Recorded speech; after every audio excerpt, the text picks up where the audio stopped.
All right, well, Hourglass is a winery I actually got to visit with the late Jimmy Mansback on one of our trips. And, well, the owner, I guess, was good friends with Jimmy. Jimmy had his fingers on the pulse of what was going on in Napa. And this is a wine that got, almost immediate fanfare.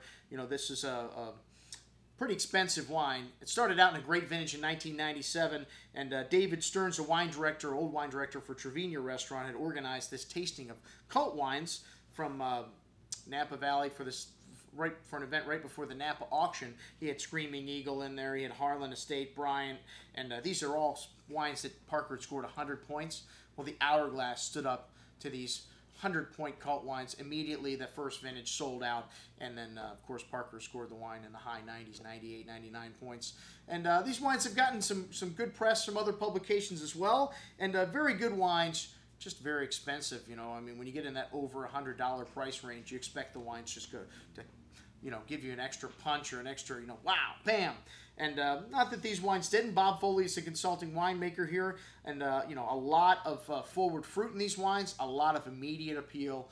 I just question some of these wines that are so fruity. How long are they going to last? And hey, it's 2008 vintage, drinking beautifully right now. I don't know if you need to keep these wines 100 years. That's not why we go to California. We go to California for immediate gratification. And, well, they only make 100 cases, so this Blue Line Cabernet that we have in the store, even at $144, is that how much it is? No, we have a better price on the 07 and the 08. The 07 is only $124. But the 08 had some lovely blueberry and blackberry fruit, again with a hint of that violet note. Complex, some lovely dark cocoa notes. That's from the oak. Really a lot of nice, lush, toasty oak. Lush and fruity on the palate, again with blackberry, blueberry fruit. Really jammy and lovely, silky, velvety texture. And, pretty floral notice to this. Kind of nice freshness and a nice balance on the finish, but not an incredibly huge wine, but really well polished and very drinkable style. A Cabernet Franc.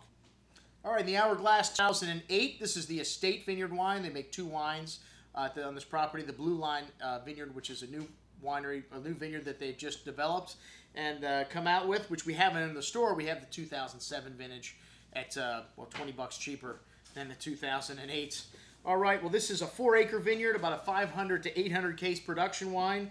5% of the vineyard is flanked by eucalyptus trees. So you get a little bit of that mintiness translated into the wine. But this wine's got a lovely black currant and cassis berry fruit nose with espresso and dark chocolate, plump and juicy on the palate, and a nice toasty oak nuance there as well. Lovely forward fruit and some acidity showing up here at the finish. Like I said, these 08s just drinking beautiful right out of the gate. All right, next up, the Blue Line Vineyard Cabernet Sauvignon. We tried the Cabernet Franc first. This vineyard's off the Silverado Trail between Calistoga Ranch and Switchback Vineyards. Nice amount of toasty oak spice on the nose here, some dark chocolate, new leather kind of nuance to the nose, currants, cassis berries, and a bit more minerality shown on the palate and lovely richness. And a bit better balanced and a little longer mineral lace finish here. That toasty oak nuance really showing up also. This is something you get predominantly in young California, Napa Valley Cabernets in particular. All right, next up, the Blue Line Merlot. And this is a rich and plummy, fruity Merlot on the nose. Lots of dark chocolate, some fine herbs. Fairly complex, and again, really jammy, man. And one of the things you notice about Merlot, it has this lovely, plummy kind of fruit. Really seductive, and that seductive, plummy fruit coming through on the palate with lots of round, ripe tannins. And a pretty big finish for Merlot. One of the things Merlot's often criticized for is it can be a little light on the finish. But this wine, a pretty big Merlot, excellent juice. Next up, our friends Liz and Mark from Lapham Marketing.